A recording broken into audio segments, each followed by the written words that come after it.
ശരത്ലാലിലേക്ക് പോവാണ്. ശരത്ത്, ഈ സമയം ഇനിയില്ല ഒട്ടും. നമ്മൾ ഈ പറഞ്ഞു തുടങ്ങിയപ്പോൾ ആദ്യം തുടങ്ങുന്ന സമയത്ത് 1 മണിക്കൂറിന്റെ ഒരു ഇടവേള ഉണ്ടെന്ന് പറഞ്ഞു. പക്ഷേ ഇപ്പോൾ പറഞ്ഞ് 15 മിനിറ്റിന്റെ പോലും ഇടവേള ഇല്ല. വോട്ടെണ്ണി തുടങ്ങാനായി. കൂടുതലും നഗര കേന്ദ്രീകൃത മണ്ഡലങ്ങളാണ്. അപ്പോൾ എപ്പോൾ തൊട്ട് നമുക്ക് അറിയാൻ കഴിയും? പെട്ടെന്ന് വരില്ലേ ഫലം? ഒപ്പം തന്നെ ഈ ആകാംക്ഷ എന്ന് പറയുന്നത് ഭയങ്കര അധികമാണ്. കാരണം എനിക്ക് തോന്നുന്നില്ല ഇത്രയും കാലത്തിനിടയിൽ ഡൽഹിയിൽ ഇത്രയും വലിയൊരു പോരാട്ടം നടന്നിട്ടുണ്ടെന്ന്. ഈ എക്സിറ്റ് പോൾ ഫലങ്ങൾ നൽകുന്ന ഒരു ആകാംക്ഷയുണ്ട്. 62ഉം 8ഉമായിരുന്നു. ആ 8 കിട്ടിയ പാർട്ടി അധികാരത്തിൽ വരുമെന്നാണ് പറയുന്നത്. അപ്പോൾ നമുക്ക് ആദ്യ ഫലസൂചനകൾ എപ്പോഴത്തേക്ക് അറിയാൻ പറ്റും? ആദ്യ ഫലസൂചനകളിൽ സേതുലക്ഷ്മി പറഞ്ഞ പോലെ 9:30 മണിയോടുകൂടി നമുക്ക് ആദ്യമായിട്ട് കാര്യങ്ങളിൽ ഒരു ട്രെൻഡ് മനസ്സിലാവും. ആദ്യ ഫലം ഒരു 10 മണിയോടെ വരുമെന്നാണ്. ഇവിടെ ഡൽഹിയിൽ പിന്നെ 1,58,1.5 കോടി വോട്ടർമാർ മാത്രമാണുള്ളത്. അതിൽ തന്നെ വോട്ട് ചെയ്തിരിക്കുന്നത് 60.54%. അതുകൊണ്ട് തന്നെ വളരെ പെട്ടെന്ന് തന്നെ ഇലക്ട്രോണിക് വോട്ടിംഗ് മെഷീൻ ഉപയോഗിക്കുന്നതുകൊണ്ട് തന്നെ പെട്ടെന്ന് തന്നെ ഫലം പുറത്തേക്ക് വരുമെന്ന് നമുക്ക് പറയേണ്ടി വരും. പിന്നെ കടുത്ത മത്സരം നടക്കുന്ന ചില മണ്ഡലങ്ങളിൽ മാത്രമാണ് ഇത് വോട്ടിംഗ് അല്ലെങ്കിൽ വോട്ടെണ്ണൽ തർക്കങ്ങൾ ഉണ്ടാവാൻ സാധ്യതയുള്ളൂ. ഈ തർക്കങ്ങൾ ഉടലെടുത്താൽ മാത്രമേ ഫലപ്രഖ്യാപനം നീണ്ടുപോവുകയുള്ളൂ. ഏതായാലും 11 മണിയോടുകൂടി തന്നെ നമുക്ക് വ്യക്തമായ ഒരു ചിത്രം ഡൽഹിയെ സംബന്ധിച്ചോളം ലഭിക്കും. സേതുലക്ഷ്മി, നേരത്തെ കാലഘട്ടത്തിൽ അതുതന്നെയാണ്. 70 മണ്ഡലങ്ങൾ മാത്രമാണ് ഡൽഹിയിലുള്ളത്. 11 ജില്ലകളായ 70 മണ്ഡലങ്ങൾ 198 വോട്ടിംഗ് കേന്ദ്രങ്ങളും ഒരുക്കിയിട്ടുണ്ട്. ഇപ്പോൾ നമുക്ക് അറിയാവുന്ന ഒരു കാര്യം എന്നാണ്, ഇപ്പോൾ ഉടനെ പോളിംഗ് തുടങ്ങാനുള്ള എല്ലാ ക്രമീകരണങ്ങളും ആയിക്കഴിഞ്ഞു. വോട്ടെണ്ണൽ നടങ്ങാനുള്ള എല്ലാ ക്രമീകരണമായി കഴിഞ്ഞു. നമ്മൾ തെരഞ്ഞെടുപ്പ് കമ്മീഷൻ വെബ്സൈറ്റിൽ നോക്കിക്കഴിഞ്ഞാൽ തന്നെ ഇത് സംബന്ധിച്ച എല്ലാ സജ്ജീകരണങ്ങളും ചെയ്ത കാര്യങ്ങൾ വ്യക്തമാക്കിയിട്ടുണ്ട്. അതേപോലെ എല്ലാ പോളിംഗ് വോട്ടെണ്ണൽ ഉദ്യോഗസ്ഥന്മാരും 7:30 കൂടി തന്നെ വോട്ടെണ്ണൽ കേന്ദ്രത്തിൽ എത്തിയിട്ടുണ്ട്. സുരക്ഷാ ഉദ്യോഗസ്ഥർ എത്തിയിട്ടുണ്ട്. സ്ഥാനാർത്ഥിയുടെ ഏജന്റുമാർ എത്തിയിട്ടുണ്ട്. അല്പനിമിഷങ്ങൾ സേതു പറഞ്ഞ പോലെ അല്പനിമിഷങ്ങൾ കൊണ്ട് തന്നെ വോട്ടെണ്ണൽ തുടങ്ങും. ഈ വോട്ടെണ്ണൽ ആദ്യത്തെ പോസ്റ്റൽ വോട്ട് എണ്ണി കഴിയുമ്പോൾ തന്നെ നമുക്ക് ഏകദേശ ട്രെൻഡ് മനസ്സിലാവും. എന്തായാലും സേതുലക്ഷ്മി പറഞ്ഞ പോലെ പോസ്റ്റൽ വോട്ട് ഒരിക്കലും ഒരിക്കലും പൂർണ്ണമായ ട്രെൻഡ് എന്ന് പറയാൻ കഴിയില്ല.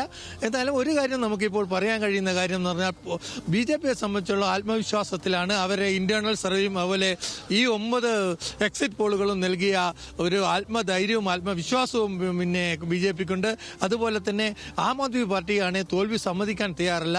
അത് അത്ര ആവേശത്തിലാണ് ആം ആദ്മി പാർട്ടി എടുത്തത്. അത്ര ചെറുത്തുനിൽപ്പ് ആം ആദ്മി പാർട്ടി ഇപ്പോഴും നടത്തുന്നു എന്നതാണ് ഒരു പ്രത്യേകത. അവസാന ഘട്ടത്തിൽ പോലും ഇത്ര എക്സിറ്റ് പോൾ വന്നിട്ട് പോലും ആം ആദ്മി പാർട്ടി ഒരു തരത്തിൽ പോലും പിന്നോട്ടില്ല. തങ്ങൾ എന്തായാലും വിജയിക്കും എന്ന ഒരു നിലപാടിലാണ് ആം ആദ്മി പാർട്ടി നിൽക്കുന്നത്. ഒരു കഴിഞ്ഞ തെരഞ്ഞെടുപ്പിനെ വളരെ നമ്മൾ സസൂക്ഷ്മം വീക്ഷിച്ചു കഴിഞ്ഞാൽ കഴിഞ്ഞ തെരഞ്ഞെടുപ്പിലൊക്കെ ഒരു പാറ്റേൺ ഉണ്ടായിരുന്നു. ലോക്സഭയിൽ നരേന്ദ്രമോദിക്കും സംസ്ഥാനത്ത് കെജ്രിവാളിനും എന്നുള്ളൊരു മുദ്രാവാക്യം പോലെ, എന്നൊരു സമവാക്യം അല്ലെങ്കിൽ ഡൽഹി വോട്ടർമാർ ആ രീതിയിലാണ് കണ്ടുകൊണ്ടിരുന്നത്. കാരണം കെജ്രിവാൾ 62 സീറ്റോടുകൂടി ജയിച്ചപ്പോഴും അടുത്ത ലോക്സഭാ തെരഞ്ഞെടുപ്പിൽ 7 മണ്ഡലങ്ങളും BJP വിജയിച്ചു. കഴിഞ്ഞ തവണ കോൺഗ്രസുമായി യോജിച്ച് മത്സരിച്ചു. കനയ്യ, അത് കോൺഗ്രസ് CPI വിട്ട് കോൺഗ്രസ് കനയ്യ അടക്കം ചേർന്ന് ഒന്നായി മത്സരിച്ചു. അപ്പോഴും BJPയെ സംബന്ധിച്ചിടത്തോളം BJP 7 സീറ്റും ജയിച്ചു. അതേസമയം തന്നെ അതിനോടൊപ്പം നടന്ന ഡൽഹി മുനിസിപ്പൽ കൗൺസിൽ തെരഞ്ഞെടുപ്പിൽ ആം ആദ്മി പാർട്ടി വിജയിച്ചു, BJPയെ പരാജയപ്പെടുത്തിക്കൊണ്ട്. അവിടെ ഇത്തരമൊരു സമവാക്യം ഡൽഹിയിൽ എപ്പോഴും കാണാറുണ്ട്. അത് ഈ തവണ ആവർത്തിക്കുമോ എന്നതാണ് നമുക്കറിയേണ്ടത്. അതുകൊണ്ട് തന്നെ അത് ആവർത്തിക്കാതിരിക്കാനാണ് നരേന്ദ്രമോദി കെജ്രിവാൾ എന്ന രീതിയിലേക്ക് മത്സരം കൊണ്ടുവരാൻ BJP തെരഞ്ഞെടുത്തത്. കെജ്രിവാളിനും മോഡിക്കും മാത്രമല്ല, കെജ്രിവാളിന് വോട്ട് ചെയ്യുന്നത് ഈ തവണ മോഡിക്ക് വോട്ട് ചെയ്യുന്നതിന് പോലെയല്ല എന്ന് വ്യക്തമാക്കുന്നതാണ് ഈ തവണ BJP എടുത്ത രാഷ്ട്രീയ തന്ത്രം. നരേന്ദ്രമോദി തന്നെ നേരിട്ട് തന്നെ തെരഞ്ഞെടുപ്പ് നയിച്ചു.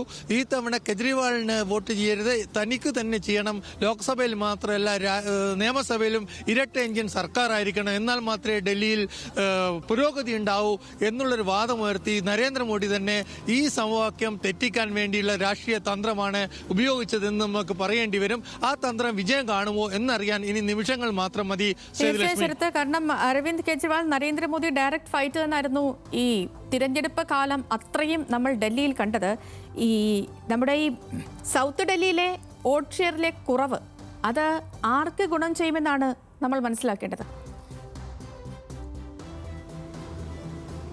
സേതുലക്ഷ്മി, സൗത്ത് ഡൽഹി എന്ന് പറഞ്ഞാൽ സമ്പന്നരുടെ സ്ഥലമാണ്. കാരണം സൗത്ത് എംപിയിലെ സമ്പന്നരാണ്. അവർ ഏത് സമയവും വോട്ടിലേക്ക് കഴിഞ്ഞ കാലഘട്ടത്തിൽ തന്നെ നോക്കിക്കഴിഞ്ഞാൽ ലോക്സഭാ തെരഞ്ഞെടുപ്പിൽ അവർ ആവേശത്തോടെ വോട്ട് ചെയ്യാറുണ്ട്. എന്നാൽ നിയമസഭാ തെരഞ്ഞെടുപ്പിൽ സൗത്ത് ഡൽഹിയിലെ വോട്ടിംഗ് ശതമാനം എപ്പോഴും കുറവാണ്. കാരണം വളരെ പ്രധാനപ്പെട്ട മേയർ ബേസ് വളരെ പ്രധാനപ്പെട്ട സമ്പന്നർ താമസിക്കുന്ന ഒരു സ്ഥലമാണ് സൗത്ത് ഡൽഹി. അതുകൊണ്ട് തന്നെ സൗത്ത് ഡൽഹിയിലെ ഒരു വോട്ടിംഗ് ശതമാനം ഏത് കാലത്തും കുറവായിരിക്കും. ഇത് ആപ്പിനെ സംബന്ധിച്ചോളം ആപ്പിനെ പിന്തുണച്ചിരുന്ന ഒരു വിഭാഗമായിരുന്നു സൗത്ത് ഡൽഹിയിലെ വോട്ടർമാർ. കാരണം സൗത്ത് ഡൽഹി അങ്ങനെയാണ്. കാരണം കുടിയേറ്റക്കാരുണ്ട്, ഉദ്യോഗസ്ഥരുണ്ട്, അതുപോലെ തന്നെ ഡൽഹിയിൽ താമസിക്കുന്ന ബിസിനസ്സുകാരുണ്ട്. ഇവരെയൊക്കെ ഒരു വാസസ്ഥലമാണ് സൗത്ത് ഡൽഹി. യമുനക്ക് ഇപ്പുറത്ത് ന്യൂഡൽഹിയാണ്. ന്യൂഡൽഹിയിൽ ഉദ്യോഗസ്ഥന്മാരും അതേപോലെ തന്നെ നമുക്കറിയാം രാഷ്ട്രീയക്കാരും ഉള്ള സ്ഥലമാണ് ന്യൂഡൽഹി. പിന്നെ ഉള്ളത് ന്യൂനപക്ഷ ഏരിയകളാണ്. അതേപോലെ തന്നെ സൗത്ത് ഡൽഹിയിലും വോട്ടിംഗ് ശതമാനം നിലനിർത്തുന്ന തിലോക്പുരി, ചില്ല വില്ലാജ് എന്നീ സ്ഥലങ്ങളിലുള്ള ഇടത്തരക്കാരാണ്. അവരാണ് എപ്പോഴും ആവേശത്തോടെ സൗത്ത് ഡൽഹിയിൽ വോട്ട് ചെയ്യുന്നത്. ഇത് പ്രധാനമായും ഇരു പാർട്ടികൾക്കും നെഞ്ചിടിപ്പുണ്ടാക്കുന്നതാണ് സൗത്ത് ഡൽഹിയിൽ.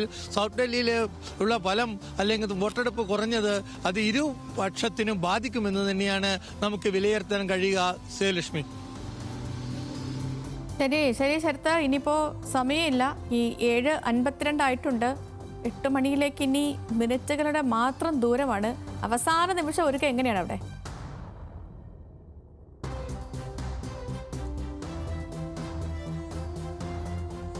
ആം ആദ്മി പാർട്ടി ഇന്ന് വളരെ ധൈര്യത്തോടെ, അതായത് കൂടുതൽ ആത്മവിശ്വാസം പ്രകടിപ്പിക്കുന്നു എന്നതാണ് നമുക്കിപ്പോൾ ലഭിക്കുന്ന വിവരം. കാരണം വൈകിട്ട് തിരഞ്ഞെടുപ്പ് കഴിഞ്ഞതിന് ശേഷവും ആം ആദ്മി പാർട്ടിയെയും അതുപോലെ തന്നെ BJP ഒക്കെ സസൂക്ഷ്മം നിരീക്ഷിച്ച് വരുന്ന ഒരാളാണ്. അപ്പോൾ ഈ എക്സിറ്റ് പോൾ ഫലങ്ങൾ വന്നതിന് ശേഷം ഇപ്പം ആം ആദ്മി പാർട്ടിയിലെ ഓരോ നേതാക്കളും, അരവിന്ദ് കെജ്രിവാൾ അടക്കം, അതിഷി മലിനടക്കം, മനീഷ് സിസോദിയ അടക്കം ഓരോ നേതാക്കളും മാധ്യമങ്ങൾക്ക് മുന്നിൽ പറയുന്നത് ഇത് തെറ്റാണ്, എക്സിറ്റ് പോൾ ഫലങ്ങൾ തെറ്റാണ്, എത്രയോ തവണ എക്സിറ്റ് പോൾ ഫലങ്ങൾ തെറ്റിയിരിക്കുന്നു, ഞങ്ങൾക്ക് അടുത്ത ആത്മവിശ്വാസത്തിൽ തന്നെയാണ്, ഇനി വീണ്ടും അടുത്ത വട്ടവും ഡൽഹി ഭരിക്കുന്നത് ഇന്ദ്രപ്രസ്ഥം ഞങ്ങളുടെ കയ്യിൽ തന്നെ ഭദ്രമായിരിക്കുമെന്ന് നേതാക്കൾ ഓരോരുത്തരും ആത്മവിശ്വാസത്തോടു കൂടി മാധ്യമങ്ങൾക്ക് മുന്നിൽ പറയുന്നു. പക്ഷേ എങ്കിലും ശരത്ലാൽ ഈ ദിവസവും ഈ നേതാക്കളെയും ഈ ക്യാമ്പിലും ഒക്കെ സന്ദർശനം നടത്തുന്ന ഒരാളായതുകൊണ്ട് ചോദിക്കുകയാണ്, സത്യത്തിൽ ഈ എക്സിറ്റ് പോൾ ഏതെങ്കിലും തലത്തിൽ ഈ ആം ആദ്മി പാർട്ടിയുടെ നെഞ്ചിടിപ്പ് കൂട്ടുന്നുണ്ടോ?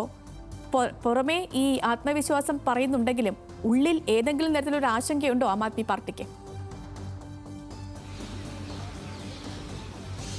സ്വാഭാവികമായിട്ടും സേതുലക്ഷ്മി ചോദിച്ചത് വളരെ പ്രധാനപ്പെട്ട ഒരു ചോദ്യമാണ്. എക്സിറ്റ് പോൾ വന്നത് അവരെ ആത്മവിശ്വാസം ചോർത്തിയിട്ടുണ്ട്. കാരണം ഇത്രയും എക്സിറ്റ് പോൾ ഒരേ അടിക്ക് വരിക, അത് സംബന്ധിച്ചോളം ആം ആദ്മി പാർട്ടി ഒരിക്കലും പ്രതീക്ഷിച്ചിരുന്നില്ല. അതുകൊണ്ട് തന്നെയാണ് എക്സിറ്റ് പോളിനെതിരെ നേരത്തെ ആം ആദ്മി പാർട്ടി രംഗത്ത് വരാതിരുന്നത്. ഇത് പുറത്ത് പറയുമ്പോഴും ആം ആദ്മി പാർട്ടിയെ സംബന്ധിച്ചിടത്തോളം തങ്ങൾക്ക് ഉള്ളിൽ ഒരു ഭയം ഉണ്ട് എന്നതിനാണ് കെജ്രിവാളിൻ്റെയും അതേപോലെ തന്നെ സഞ്ജീവ് സിംഗിൻ്റെയും പ്രസ്താവനകളിൽ നിന്നൊക്കെ നമുക്ക് മനസ്സിലാവുന്നത്. കാരണം ഏതെങ്കിലും കാരണവശാൽ 36-37 സീറ്റാണെങ്കിൽ പോലും BJP തങ്ങളുടെ MLA-മാരെ പിടിച്ചു കൊണ്ടുപോകും എന്നൊരു പ്രചരണം ഇറങ്ങുന്നത് തന്നെ സംബന്ധിച്ചിടത്തോളം ഭൂരിപക്ഷം ലഭിക്കില്ല. കഴിഞ്ഞ തവണയുള്ള ഭൂരിപക്ഷം 62 പോലെയുള്ള ഒരു ഭൂരിപക്ഷം BJPക്ക് പയറ്റാൻ പോലും കഴിയാത്ത ഒരു ഭൂരിപക്ഷം ലഭിക്കില്ല എന്ന ആം ആദ്മി പാർട്ടിയുടെ തിരിച്ചറിവ് കൊണ്ടാണ് ഈ ഭയം അവരിലുണ്ട്. കാരണം അധികാരത്തിൽ വരുന്നുണ്ടേ തന്നെ നേരിയ ഭൂരിപക്ഷത്തിൽ മാത്രമേ അധികാരത്തിൽ വരൂ, അല്ലെ പിടിച്ചു നിൽക്കാൻ കഴിയൂ എന്നൊരു ഭയമാണ് കെജ്രിവാളിന്റെയും അതേപോലെ സഞ്ജയ് സിംഗിന്റെയും കഴിഞ്ഞ ദിവസത്തെ ഈ ഓപ്പറേഷൻ ലോട്ടസ് എന്ന ഒരു ആരോപണത്തിന്റെ പിന്നിലുള്ളത്. കാരണം ആം ആദ്മി പാർട്ടി ഒരിക്കലും ഇപ്പോൾ വിശ്വസിക്കുന്നില്ല ഒരു 50 അല്ലെങ്കിൽ അതിന് മുകളിലോട്ടോ 46 മുകളിലോട്ടോ തങ്ങൾക്ക് MLA-മാർ വിജയിക്കാൻ കഴിയുമെന്ന് ആം ആദ്മി പാർട്ടി ഇപ്പോൾ വിശ്വസിക്കുന്നില്ല എന്നതിന്റെ വ്യക്തമായ തെളിവാണ്. അതുകൊണ്ട് തന്നെയാണ് സേതുലക്ഷ്മി ചോദിച്ച ചോദ്യം നിർണായകമാകുന്നത്. എന്താണ് ഉള്ളിലുള്ളത്? ഉള്ളിൽ സ്വാഭാവികമായിട്ടും ഒരു ഞെട്ടലാണ് ആം ആദ്മി പാർട്ടി ഈ എക്സിറ്റ് പോൾ ഫലം അവർക്ക് നൽകിയിരിക്കുന്നത്. സേതുലക്ഷ്മി, ശരി, ഇപ്പം നമുക്ക് ദൃശ്യങ്ങളിൽ ഉദ്യോഗസ്ഥരൊക്കെ കാണാൻ കഴിയുന്നുണ്ട്. വോട്ടെണ്ണാനുള്ള എല്ലാ തയ്യാറെടുപ്പുകളും തുടങ്ങിക്കഴിഞ്ഞു. ഇന്ദ്രപ്രസ്ഥത്തിൽ സമയം 7:55, കൃത്യം 8 മണിക്ക് തന്നെ വോട്ടെണ്ണൽ ആരംഭിക്കും. ആദ്യം പോസ്റ്റൽ ബാലറ്റുകളാണ് എണ്ണിത്തുടങ്ങുക. 1 ലക്ഷത്തോളം പോസ്റ്റൽ ബാലറ്റുകളുണ്ട്. അതിനുശേഷമാകും വോട്ടിംഗ് മെഷീനിലെ വോട്ടുകൾ എണ്ണിത്തുടങ്ങുക. ഒരു 10 മണിയോടുകൂടി തന്നെ 9:30-10 മണിയോടുകൂടി തന്നെ ട്രെൻഡ് വ്യക്തമായി തുടങ്ങും. പിന്നീട് ഇന്ദ്രപ്രസ്ഥം ആര് ഭരിക്കും എന്നറിയാൻ കഴിയും. ഡൽഹി നിയമസഭാ തിരഞ്ഞെടുപ്പിൽ 70 മണ്ഡലങ്ങളിലായി 699 സ്ഥാനാർത്ഥികളാണ് ഇത്തവണ മത്സര രംഗത്തുള്ളത്. എക്സിറ്റ് പോൾ പ്രവചനങ്ങൾ നൽകിയ വലിയ ആത്മവിശ്വാസത്തിലാണ് BJP. എന്നാൽ എക്സിറ്റ് പോൾ പ്രവചനങ്ങൾ പൂർണ്ണമായും തള്ളുന്ന ആം ആദ്മി പാർട്ടി പ്രതീക്ഷ ഇനിയും കൈവിട്ടിട്ടില്ല. കോൺഗ്രസ് എത്ര വോട്ട് നേടും എന്നതും ഇത്തവണ നിർണായകമായി തീരും.